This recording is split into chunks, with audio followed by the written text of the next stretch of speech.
ఇప్పుడు మీ జుట్టు రాలడం పూర్తిగా తగ్గిపోతుంది. ప్రిస్మోస్ బీ fall cure miracle herbal hair oil తో.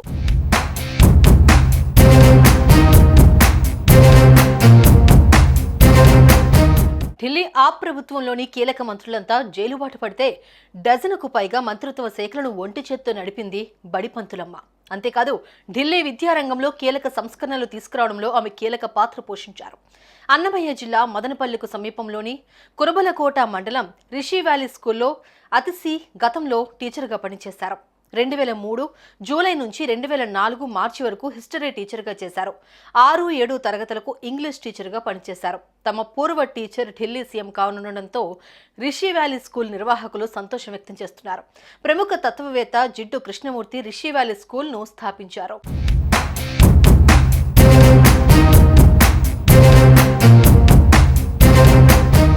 ఆమ్ ఆద్మీ పార్టీలో అతిశి తనదైన ముద్ర వేశారు. ఆ పార్టీ ప్రభుత్వంలో విద్యారంగం అగ్రస్థానానికి ప్రముఖ స్థానం ఉంది.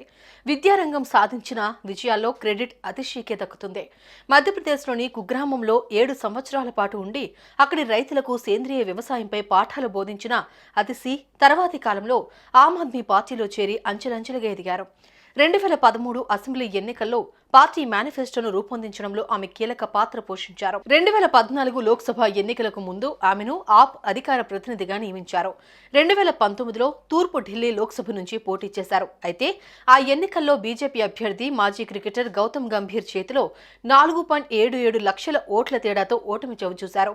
2020 అసెంబ్లీ ఎన్నికల్లో కల్కాజీ అసెంబ్లీ ఎన్నికల్లో గెలుపొందారు. 2023లో తొలిసారిగా కేజ్రీవాల్ సర్కారులో మంత్రిగా బాధ్యతలు స్వీకరించారు. తాజాగా సీఎంగా బాధ్యతలు స్వీకరించనున్నారు.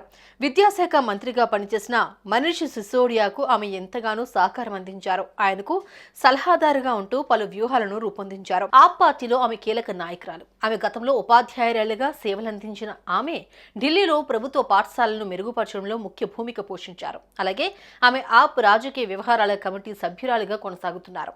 2020లో అతిశి మొదటిసారిగా కల్కాజీ అసెంబ్లీ స్థానం నుంచి ఎమ్మెల్యేగా గెలుపొందారు. 11,393 ఓట్ల తేడాతో బీజేపీ అభ్యర్థి ధరంవీర్ సింగ్ పై విజయం సాధించారు.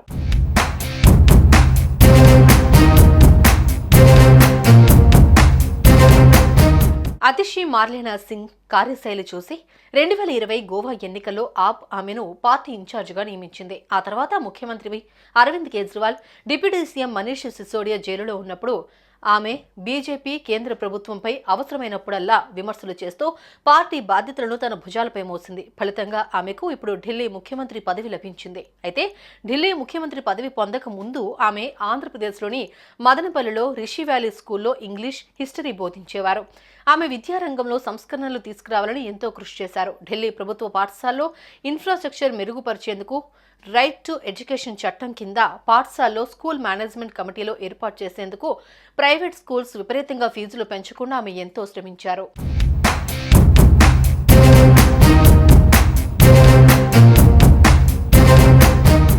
సుమన్ టీవీలో మీ పర్సనల్ అండ్ బిజినెస్ ప్రమోషన్స్ కోసం కింది నెంబర్కి కాంటాక్ట్ చేయండి.